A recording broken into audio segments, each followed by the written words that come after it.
দেখলেন তো শাসক দলের গুন্ডা বাহিনী কতটা স্ট্রং। পুলিশের সামনে গুন্ডাগিরি করছে, আইএসএফ প্রার্থীর উপরে হামলা করার চেষ্টা করেছে। উপনির্বাচনের আগে বিধায়ক নওশাদ সিদ্দিকী বলেছিল, শাসক দলের কোনো গুন্ডা বাহিনী যদি এজেন্ট দখল করে, যদি বুথ জ্যাম করে, তাহলে তাদেরকে গাছের গায়ে বেঁধে রাখবেন।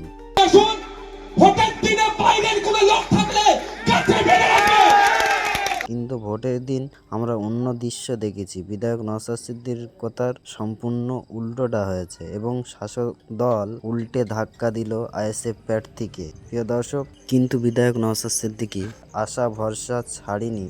আইনের প্রতি আস্থা রেখেছেন তিনি, সেই জন্য তো হাইকোর্টে দ্বারস্থ হয়েছে। আগামী দিনে কি ঘটবে, কি ঘটতে পারে, হাইকোর্টের উপরে নির্ভর করে। হাইকোর্টের রায়ের উপরে নির্ভরশীল এই উপনির্বাচন।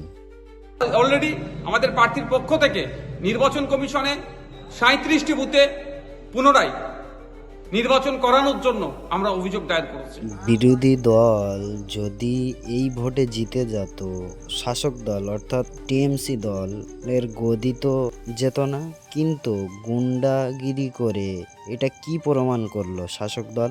তাহলে কি এটাই প্রমাণ হলো নাকি যে এই রাজ্যে ওরাই রাজত্ব করবে, শুধু বিরোধী দলের রাজত্বই আসতে দেবে না বলে এই পরিকল্পনা করে গুন্ডা বাহিনী লাগিয়ে গুন্ডাগিরি করলো, এজেন্ট বসতে দিল না, বুথ দখল করলো। এরাই কি প্রমাণ করতে চাচ্ছে শাসক দল? প্রিয় দর্শক, আপনাদের মূল্যবান মতামত অবশ্যই কমেন্টের মাধ্যমে জানাবেন।